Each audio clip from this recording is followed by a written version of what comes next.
ዜና የነዳጅ መሸጫ ዋጋ ላይ ከ7 እስከ 8 ብር ገደማ የሚደርስ ጭማሪ ተደረገ። ይህንን በዜናችን የምንመለከተው ጉዳይ ይሆናል። በሌላኛው ሰበር መረጃችን ፕሬዝዳንት ኢሳያስ በሁለት ወራት ውስጥ ወደ 3 ሀገራት መጓዛቸው እየተገለጸ ይገኛል። የተጓዙበት ምክንያት ምንድነው የሚለውንም በሰበር መረጃችን የምንመለከተው ጉዳይ ይሆናል። ሰላም ጤና ይስጥልኝ ቻናሌ ቤተሰቦች፣ ቀደም ሲል ያስደመጥኳችሁን ሁለት ሰበር መረጃዎች ዝርዝራቸውን የማስደምጣችሁ ይሆናል። እስከ መጨረሻው አብራችሁን ቆዩ። የንግድና ቀጠናዊ ትስስር ሚኒስቴር ከዛሬ ጀምሮ ተግባራዊ የሚሆን የነዳጅ ጭማሪ ይፋ አደረገ። በአዲሱ የዋጋ ጭማሪ መሰረት በቤንዚን ላይ የ7 ብር ገደማ ጭማሪ የተደረገ ሲሆን ኬሮሲን ደግሞ ዋጋ በ8 ብር ገደማ ጨምሯል። ንግድና ቀጠናዊ ትስስር ሚኒስቴር ትናንት ረቡዕ ታህሳስ 1 2018 ዓ.ም ይፋ ያደረገው የዋጋ ማሻሻያ 2018 ዓ.ም ከገባ ከአውሮፕላን ውጭ ባሉት የነዳጅ አይነቶች ላይ የተደረገ የመጀመሪያው ጭማሪ ነው። ሚኒስቴር መስሪያ ቤቱ መስከረም ወር ላይ የአውሮፕላን ነዳጅ ችርቻሮ መሸጫ ዋጋ በአዲስ አበባ ከተማ 210 ብር ከ10 ሳንቲም እንዲሆን ሲወስን ሌሎች የነዳጅ አይነቶች ዋጋቸው ባለበት እንዲቀጥል ወስኖ ነበር። መንግስት በቤንዚን ኬሮሲንና ነጭ ናፍጣ ላይ ለመጨረሻ ጊዜ ጭማሪ ያደረገው ባለፈው ዓመት ግንቦት ወር መጨረሻ ላይ ነበር። በወቅቱ በተደረገው ማሻሻያ መሰረት ቤንዚን ላለፉት 5 ወራት ገደማ በ122 ብር ከ53 ሳንቲም ሲሸጥ ቆይቷል። የኬሮሲንና ነጭ ናፍጣ መሸጫ 120 ብር ከ94 ሳንቲም ዋጋ እንዲሆንም ተደርጎ ነበር። ዛሬ ይፋ የተደረገው ማሻሻያ ደግሞ የሶስቱም የነዳጅ ምርቶች ዋጋ 129 ብር ከ12 ሳንቲም እንዲሆን አድርጓል። አዲሱን ተመን የቤንዚን ዋጋ ላይ 6 ብር ከ59 ሳንቲም ጭማሪ ሲያስከትል የኬሮሲንና ነጭ ናፍጣ ደግሞ የችርቻሮ መሸጫ ዋጋቸው በ8 ብር ከ18 ሳንቲም እንዲጨምር ያደርጋል። የአውሮፕላን የኬሮሲን እንዲሁም የቀላልና ከባድ ጥቁር ናፍጣ ዋጋ በህዳር ወር ሲሸጥ በነበረበት እንዲቀጥል እንደተወሰነ ሚኒስቴር መስሪያ ቤቱ ዛሬ ለነዳጅ ኩባንያዎች በላከው ደብዳቤ አስታውቋል። ንግድና ቀጠናዊ ትስስር ሚኒስቴር ይህንን የዋጋ ማሻሻያ ይፋ ያደረገው ከታህሳስ አንስቶ በሚተገበር የቫትና የኤክሳይዝ ታክስ ምክንያት የነዳጅ ዋጋ በ30 በመቶ ይጨምራል የሚሉ መረጃዎች በሰፊው ሲነገሩ ከቆየ በኋላ ነው። ይህንንም ተከትሎ ባለፉት ቀናት በተለይም በአዲስ አበባ ከተማ የነዳጅ እጥረት ተስተውሏል። ሚኒስቴር መስሪያ ቤቱ ዛሬ በላከው የዋጋ ጭማሪ ደብዳቤ ላይ የታክስ ጭማሪን በተመለከተ ያለው ነገር የለም። መንግስት ከሐምሌ 2016 ዓ.ም አንስቶ መተግበር የጀመረው የማይክሮ ኢኮኖሚ ማሻሻያን ተከትሎ የነዳጅ ዋጋ ላይ ተደጋጋሚ ጭማሪዎች ታይተዋል። የቤንዚን ዋጋ ለመጀመሪያ ጊዜ ከ100 ብር የተሻገረው ባለፈው ዓመት ታህሳስ ወር ላይ ነበር። ባለፈው ዓመት መስከረም ወር ላይ 91 ብር ከ14 ሳንቲም ይሸጥ የነበረው ቤንዚን በኢትዮጵያ ታሪክ ለመጀመሪያ ከ100 ብር የተሻገረው በዚያው በ2018 ዓ.ም ነበር። በ2017 ዓ.ም መጀመሪያ የነበረው የቤንዚን ዋጋ ትናንት ይፋ ከተደረገው ጋር ሲነጻጸር የ38 ብር ገደማ ጭማሪ ታይቶበታል። ነጭ ናፍጣ ደግሞ በ39 ብር ገደማ ዋጋው አድጓል።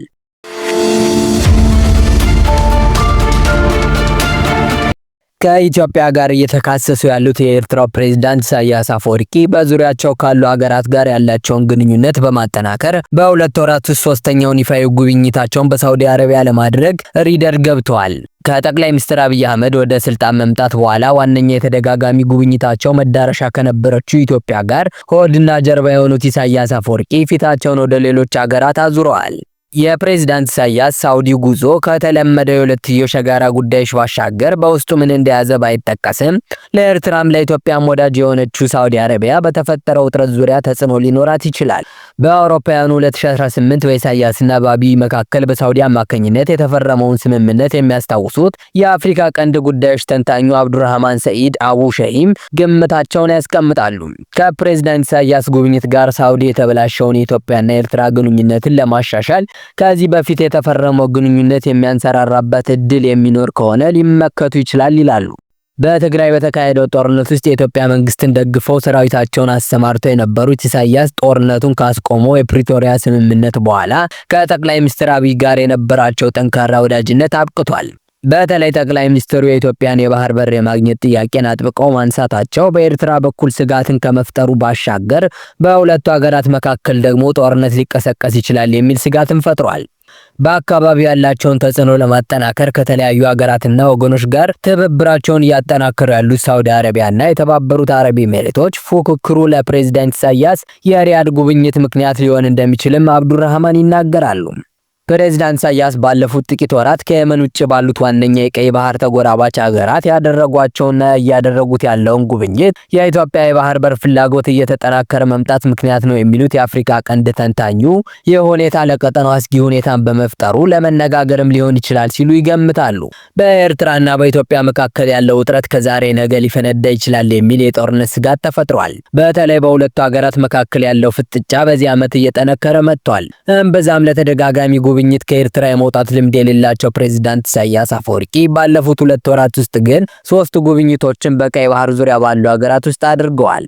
እነዚህ ሀገራትም ግብጽ፣ ሱዳን፣ ሳውዲ አረቢያ ሲሆኑ ሁሉም እንደ ኤርትራ ሁሉ በቀጥታ ሆነ በተዘዋዋሪ ኢትዮጵያ በቀይ ባህር በኩል ድርሻ እንዳይኖራት የሚፈልጉ ናቸው። እንዲሁም ሀገራቱ ተመሳሳይ አቋም የሚያንጸባርቀው የቀይ ባህር ትብብር መድረክ አባላት ናቸው። በሀገሪቱ የማስታወቂያ ሚኒስቴር በኩል በማህበራዊ ሚዲያዎች ላይ የሚተላለፉት መልእክቶች እንደሚያመለክቱት ሁሉም የፕሬዝዳንት ኢሳያስ ጉብኝቶች በተቀባይ ሀገራት መሪዎች ግብዣ እንደሆኑ ነው። በጉብኝቶችም ከሀገራቱ መሪዎች ከፍተኛ ባለስልጣናት ጋር ውይይቶች መደረጋቸው በጥቅሉ ከመገለጹ ውጭ ዝርዝር ሁኔታዎች አይገለጹም። ፕሬዝዳንት ኢሳያስ በህዳር የመጨረሻ ዕለት ለጉብኝት ከአስመራ የወጡት የመካከለኛው ምስራቅ ኃይል ሀገርና ከቀይ ባህር ባሻገር ወደምትገኘው ሳውዲ አረቢያ ነው። በሀገሪቱ ንጉስ ሳልማን ቢን አብዱልአዚዝ አልሳውድ ግብዣ ለ4 ቀናት ይደረጋል የተባለው የፕሬዝዳንቱ የስራ ጉብኝት በሁለቱ ሀገራት ከፍተኛ ባለስልጣናት መካከል በሁለትዮሽ እንዲሁም የጋራ በሆኑ በቀጠናዊና በዓለም አቀፋዊ ጉዳዮች ላይ ውይይት እንደሚደረግ ተገልጿል። በተጨማሪም ፕሬዝዳንት ኢሳያስና ልኡካቸው ኃያሉን የሳውዲ ልዑል አልጋ ወራሽና ጠቅላይ ሚኒስትር የሆኑትን መሐመድ ቢን ሰልማን እና ከፍተኛ የሀገሪቱ ባለስልጣናት በቆይታቸው ወቅት እንደሚያገኙ ይጠበቃል። በቅርቡ የወጡ ሪፖርቶች ሳውዲ አረቢያ ኢትዮጵያ ይገባኛል ጥያቄ ባነሳችበት በአሰብ ወደብ ላይ ኢንቨስት እንድታደርግ የኤርትራ ጥያቄ ማቅረቧን ሲያመለክቱ ነበር። ምጣኔ ሀብቷን ከነዳጅ ጥገኝነት ለማላቀቅ የተለያዩ እቅዶችን ይዛ እየሰራች ካለችው ሳውዲያ በኩልም በአፍሪካና በቀይ ባህር ላይ ያላትን የምጣኔ ሀብት ተጽዕኖ ለማስፋት በአሰብ ላይ ፍላጎት እንዳላት ይነገራል። ምናልባትም በዚህ የፕሬዝዳንት ኢሳያስ ጉብኝት ወቅት በሁለቱ ሀገራት በኩል በአሰብ ላይ ያለውን እቅድ በተመለከተ ውይይትና ስምምነት ሊፈረም ይችላል። በዚህ ደግሞ በኢትዮጵያ በኩል በጥብቅ እየተራመደ ካለው የባህር በር የማግኘት ፍላጎት ጋር በተያያዘ ከተነሳው ውዝግብ ውስጥ ሳውዲ አረቢያ ልትገባ ትችላለች። ፕሬዝዳንት ኢሳያስ በህዳር 22 2018 ዓ.ም ለጉብኝት ያቀኑት 3 ዓመት ሊሞላው በተቃረበ የእርስ በርስ ጦርነት ውስጥ ወደምትገኘው ሱዳን ነበር። ግብዣውን መጣ የተባለው ከሱዳን ጦር ኃይሎች አዛዥ ከጄኔራል አብዱል ፈታህ አልቡርሃን ነው። በጄኔራል ሐምዳን ዳጋሎ ከሚመራው ፈጥኖ ደራሽ ኃይል ጋር እየተፋለሙ ያሉት ጄኔራል አልቡርሃን ኢሳያስን የተቀበሉት ጥቃት ሽሽት መቀመጫቸው ባደረጓት የወደብ ከተማ ፖርት ሱዳን ውስጥ ነው። ጄኔራሉ በህዳሴው ግድብ ምክንያት ከግብጽ ጋር ወግነው ኢትዮጵያን የሚቃወም ሲሆን እየተካሄደ ባለው የእርስ በርስ ጦርነት ውስጥ ፈጥኖ ደራሽ ኃይሉን ትደግፋለች ከምትባለው የተባበሩት አረብ ኤሚሬቶች ጋር ኢትዮጵያ ባላት ወዳጅነት ምክንያት ደስተኛ አይደለችም። ከሱዳን መሪዎች ጋር የቆየ ወዳጅነት ያላት ኤርትራ ለጦር ሰራዊት ግልጽ ድጋፍ አላት። በጥቅምት ወር የተደረገው የፕሬዝዳንት ኢሳያስ ጉብኝት የጄኔራል አልቡርሃን ኃይሎች ወሳኝ በሆነ የምዕራብ ሱዳን ግንባር ኤል ፋሸር ውስጥ ሽንፈት በገጠማቸው ወቅት ነበር። ፕሬዝዳንት ኢሳያስና ልኡካቸው በፈጥኖ ደራሽ ኃይሎች በተደጋጋሚ የድሮን ጥቃት ወደ ተመታችው ፖርት ሱዳን ያቀኑት በመኪና ተጉዘው እንደነበር ተገልጿል። በዚህ ጉብኝት ወቅት በሁለቱ ወገኖች በኩል የጋራ ጉዳዮች ላይ ንክክር መደረጉ ከመነገሩ ውጭ ዝርዝር መረጃ አልወጣም። ነገር ግን በተለያዩ የሱዳን አካባቢዎች ኃይሉን እያጠናከረና ይዞታውን እያሰፋ ያለው የሐምዳን ዳጋሎ ፈጥኖ ደራሽ ኃይል ግስጋሴ ዋነኛው አጀንዳ እንደነበረ የሚታመን ሲሆን ሌሎች የቀጠናው ጉዳዮችን በአጀንዳ ውስጥ መኖራቸው አይቀሬ ነው። ከግብጽ፣ ከኤርትራ፣ ከሱዳንና ከሳውዲ አረቢያ ጋር መልካም ግንኙነት በሌላት የተባበሩት አረብ ኤሚሬቶች ይደገፋል የሚባለው ፈጥኖ ደራሽ ኃይሉ በአገራቱ በስጋት የሚታይ ነው። ኤሚሬትስ በሱዳን ጦርነት ውስጥ ሚና እንደሌላት ከማስተባበል በተጨማሪ ለማሸማገልም ትሞክራለች።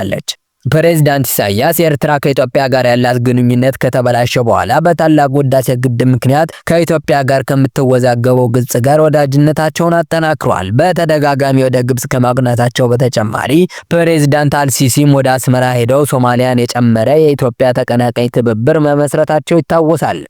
በዚህ 2 ወርም ፕሬዝዳንት ኢሳያስ ረዘም ላለ ቀናት የቆየ ጉብኝት በግብጽ ውስጥ አድርገዋል። ጥቅምት 21 2018 ዓ.ም የተጀመረው ጉብኝቱ ለ5 ቀናት የቆየ ሲሆን የውጭ ጉዳይ ሚኒስትራቸውን አስከትለው ነበር የተጓዙት። በፕሬዝዳንት አልሲሲ ግብዣ የተካሄደ ነው የተባለው በዚህ ጉብኝት ላይ ሁለቱ መሪዎች ያላቸውን የሁለትዮሽ ግንኙነት በማጠናከር እንዲሁም በቀጠናዊና ዓለም አቀፋዊ ጉዳዮች ላይ ውይይት ከማድረጋቸው በተጨማሪ ኢሳያስ በግዙፉ የግብጽ ብሔራዊ ሙዚየም ምረቃ ላይ ታድመው ነበር።